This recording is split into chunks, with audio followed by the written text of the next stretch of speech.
Cerimonia di chiusura dell'anno sociale 2020-2021 del governatore Lions Sicilia Distretto 108 YB che si è svolta a Catania presso l'Airport Hotel.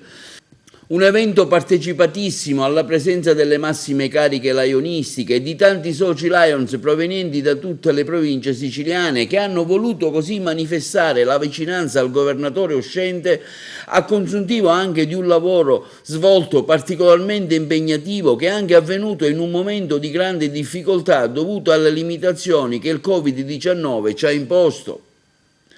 Il governatore del distretto Lions 108 Sicilia, Mariella Sciammetta, ha consegnato anche il Melvin Jones Fellow, il più alto riconoscimento del Lions Club International, a personalità che si sono distinti nel servire la comunità, a Papa Francesco, al magistrato Caterina Chinnici, al medico di Lampedusa Pietro Bartolo, attualmente parlamentari europei.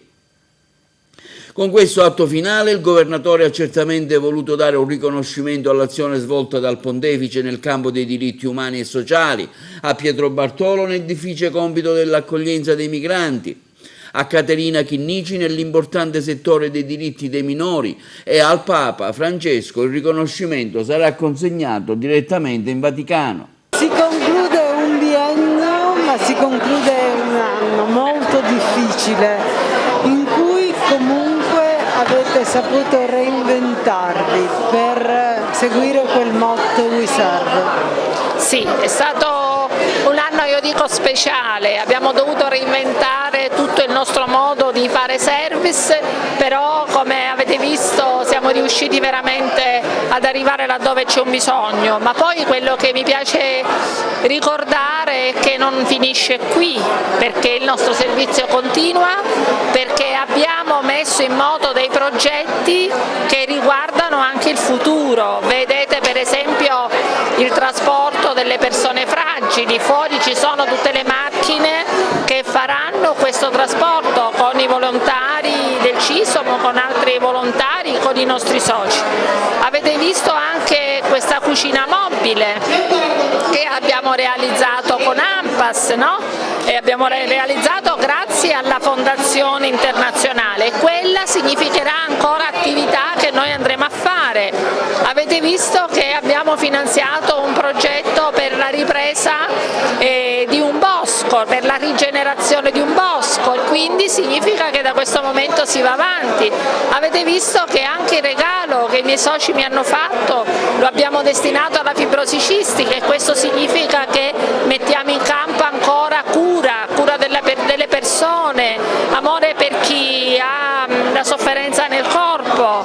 Avete visto che c'è tanto, veramente tanto. Abbiamo fatto un altro progetto per l'ambiente Nebrodi, per la prevenzione degli incendi, quindi si va avanti, cioè non si chiude. Oggi si chiude un anno di servizio, di programmazione, e si va avanti.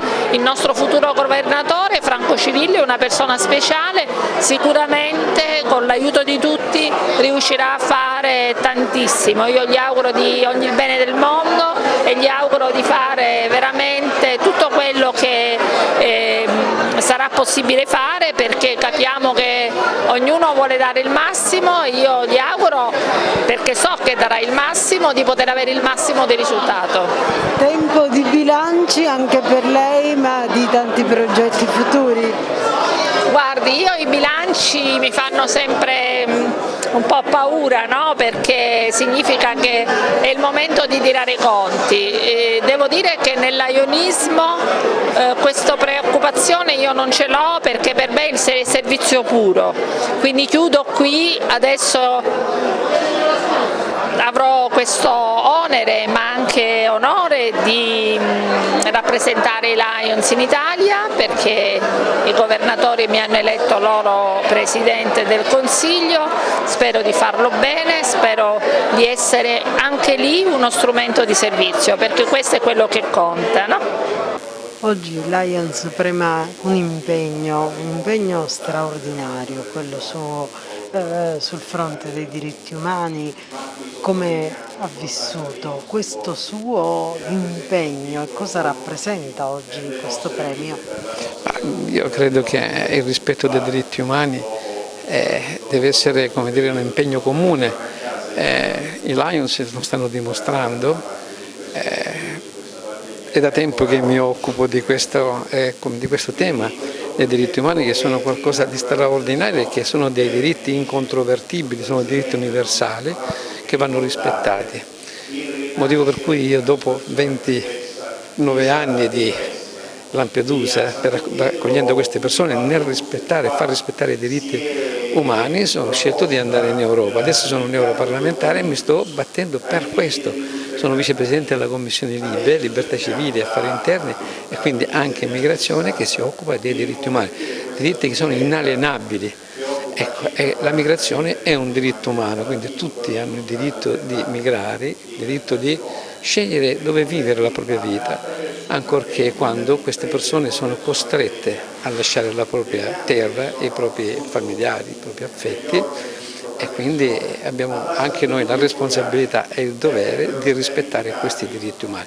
E non si tratta di buonismo, si tratta proprio del rispetto dei diritti umani. D'altronde i valori su cui si fonda, la nostra Europa si fonda proprio su questi valori, quindi il rispetto dei diritti umani, il rispetto dello Stato di diritto, il rispetto, solidarietà, condivisione delle responsabilità. Questi sono i valori che dobbiamo perseguire, e sicuramente se facciamo questo facciamo onore all'umanità intera. Quindi ecco, il rispetto dei diritti umani è qualcosa di straordinario e che noi tutti dobbiamo rispettare. Oggi il Lions le riconosce un impegno che lei ha speso in una vita sotto diversi campi. Ecco, cosa rappresenta per lei? Ma guardi, si tratta di un premio prestigioso che ho ricevuto davvero con grande emozione, che rappresenta il riconoscimento di un impegno che io porto avanti in tanti settori, che possiamo riassumere in una espressione, un impegno per la tutela dei diritti. Ed è, io dico, un riconoscimento che io sento come mio, ma anche un riconoscimento che dedico a mio padre, a quelle persone che mi hanno trasmesso principi e valori, che mi hanno trasmesso il loro esempio di impegno per la collettività, di impegno per la tutela dei diritti, quindi per la legalità, per la giustizia, che è giustizia sociale prima ancora che giustizia giudiziaria, un impegno per i giovani. Io dico sempre che la Sicilia è una terra bellissima, che esprime davvero intelligenza, che esprime competenza, che esprime grandi capacità, che esprime grande bellezza, ma anche grande sofferenza. E allora ecco, l'impegno è per far sì che da questa sofferenza si possa uscire e che possa emergere, soprattutto per i giovani, la bellezza di questa terra e le opportunità che può dare.